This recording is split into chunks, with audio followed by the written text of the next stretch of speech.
Hello दोस्तों, I hope आप लोग सब ठीक ही होंगे। आज का दोस्तों टॉपिक है मल्टीमीटर के बारे में और क्लैम मीटर के बारे में। मल्टीमीटर और क्लैम मीटर से हम लोग वोल्टेज और कंटिन्यूटी ये सब कैसे चेक करते हैं, ये सारा चीज़ आज हम लोग बताएंगे इस वीडियो में। ठीक है, ये देखिए, ये जो आप देख रहे हैं ना, ये है मल्टीमीटर। ठीक है, और ये है क्लैम मीटर। क्लैम मीटर और मल्टीमीटर में थोड़ा सा ही डिफरेंट होता है। डिफरेंट ज़्यादा क्या है, ये क्लैम मीटर में हम लोग क्या करते हैं, इसको एम्पेयर चेक करने के लिए आराम से यूज़ कर सकते हैं। बट मल्टीमीटर में हम लोग जो होता है वो केबल की वजह से जो भी वोल्टेज सब चीज़ सेम इसी में यूज़ होते हैं। ठीक है, हम बताते हैं आज क्लैम मीटर के बारे में। ठीक है, क्लैम मीटर में देखिए, क्लैम मीटर में हम लोग का जो होता है ना, यहाँ पे देख रहे हैं आप सारा ऑप्शन, आपको सारा ऑप्शन यहाँ पे दिखाई देता होगा। ये क्लैम मीटर में यहाँ पे एक एरो होता है, उस एरो को अगर मूव करेंगे ना तो ये ऑन हो जाएगा क्लैम मीटर। ठीक है, अभी ये ऑफ कंडीशन में है। अब हम लोग आते हैं यहाँ पे, ये जो आप देख रहे हैं ना, ये सेकंड पे आया, ये है आपका वोल्टेज का। यहाँ पे देखिए दो ऑप्शन दिया हुआ, एक है एसी वोल्ट के लिए और एक है डीसी वोल्ट के लिए। नीचे वाला जो लाइनिंग बना हुआ ना, ये डीसी वोल्ट है, और ये जो ऊपर है ना, ये अल्टरनेटिव करंट है, यानी कि एसी वोल्ट। ठीक है, कभी भी अगर मान लीजिए आपको एसी या डीसी सेलेक्ट करना हो तो यहाँ पे देखिए सिलेक्ट का बटन दिया हुआ है। इस सिलेक्ट का बटन को एक बार प्रेस करेंगे तो यहाँ पे देखिए एसी करंट आया हुआ है। ठीक है, अब एसी करंट आपको चेक करने के लिए इसका इनपुट जो केबल है ना, उसको हम लोग केबल को इनपुट करेंगे। आप यहाँ देख रहे हैं कॉमन लिखा हुआ है, कॉमन में हम लोग ब्लैक हमेशा यूज़ करेंगे। ठीक है, कंफर्म कर ले ये अच्छा से अंदर गया हो। दूसरा आपका रेड है। ठीक है, अगर मान लीजिए कभी भी हम लोग को एसी वोल्ट चेक करना है, जैसे कि हम यहाँ पे एक्सटेंशन बोर्ड रखे हुए, यहाँ पे मेरा एसी वोल्ट है। अब एसी वोल्ट हम लोग चेक करना है, एसी वोल्ट कैसे चेक करेंगे, ये दोनों को जब भी एसी वोल्ट चेक करेंगे ना किसी भी केबल में, तो दोनों टच नहीं होना चाहिए, दोनों अलग अलग होना चाहिए, ये याद रखिएगा। अभी देखिए यहाँ पे हम लोग एसी वोल्ट चेक करेंगे कितना है।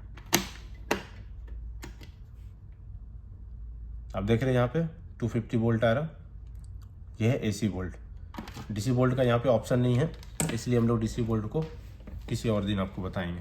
ठीक है, उसके बाद आपका जो दूसरा ऑप्शन है ना, ये इसको मूव करेंगे। यहाँ पे हम लोग क्या है, यहाँ पे चार चीज़ है। चार चीज़ क्या है, इसमें हम लोग कंटिन्यूटी चेक करते हैं। मान लीजिए कभी भी मोटर का कंटिन्यूटी हो उसको चेक करना हो, कंप्रेसर का कंटिन्यूटी हो उसको चेक करना हो, तो हम लोग ये कंटिन्यूटी में चेक करते हैं। कंटिन्यूटी में चेक करने के लिए यहाँ पे देखिए मेगा ओम्स दिया हुआ। ठीक है, अब इसको यहाँ पे प्रेस करेंगे एक बार दो बार, ये हम लोग का कंटिन्यूटी आ गया। ठीक है, दूसरा ये आ गया आपका फ़ारेनहाइट, ये कैपेसिटर का चेक करने के लिए। जैसे कि यहाँ पे CAP लिखा हुआ है ना, यानी कि ये कैपेसिटर भी हम लोग यहाँ चेक कर सकते हैं। यहाँ पे देखिए फ़ारेनहाइट का साइन भी दिया हुआ है।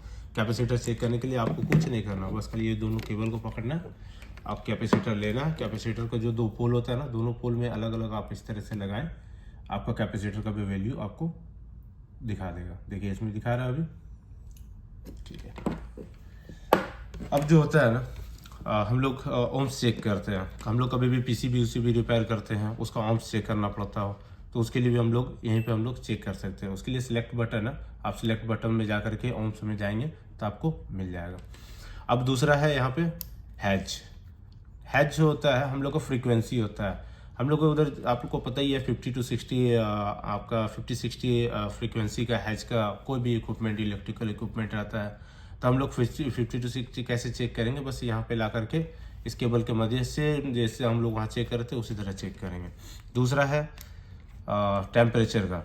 यहाँ पे देख रहे हैं ना आप, डिग्री सेल्सियस का हम लोग ओनली सेल्सियस चेक कर सकते हैं, उसके लिए अलग केबल आता है। ये केबल है, लेकिन ये कभी कभी जो वैल्यू होता है ना थोड़ा सा आगे पीछे बताता है, इसलिए हम लोग इसके लिए थर्मोस्टेट ही यूज़ करते हैं, वो ज़्यादा बेटर है। अब तीसरा है ये एम्पियर। कभी भी हम लोग एम्पेयर चेक करते हैं ना क्लैम मीटर के जरिए, तो एम्पेयर कभी भी चेक करेंगे तो याद रखिएगा, मान लीजिए आपका ये फेजर है, एक न्यूट्रल है, कभी भी लोड है ना, जो मेन लोड है, उस पर आपको कोई भी एक केबल पे इस क्लैम मीटर को इस तरह करके एक पे लगाना है। आप एक पे लगाएंगे, आपका मान लीजिए मशीन 40 एम्प से कम का है तो आप 40 पे लगाइएगा, और 40 एम्प से ज़्यादा का है तो यहाँ पे ऑप्शन भी है, 400 से लेकर 1000 तक आपका ऑप्शन दिया हुआ है।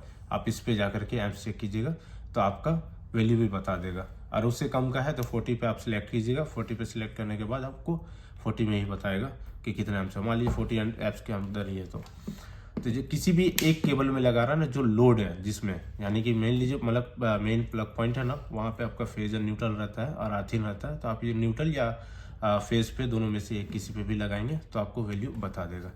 ठीक है। और फिर दूसरा यहाँ पे आता है ऑफ, ये इधर भी ऑफ है, ये इधर भी ऑफ है, दोनों तरफ ऑफ है, ठीक है।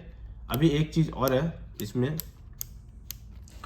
ये जो बटन आप देख रहे हैं ना DH, ये होल्ड का बटन है। मान लीजिए कभी भी हम लोग को किसी की भी वोल्टेज को होल्ड करके चेक करना है कि या एम्पेयर को होल्ड करना है, तो बस इसको एक बार प्रेस कीजिएगा, वो होल्ड हो जाएगा। देखिए यहाँ पे होल्ड दिखा रहा ना, ये होल्ड हो जाएगा, ठीक है। बस इतना ही है। वीडियो को देखने के लिए धन्यवाद, और नेक्स्ट वीडियो में आपको बताएंगे कि क्लैम मीटर से हम लोग किस तरीके से फील्ड पे काम करते हैं।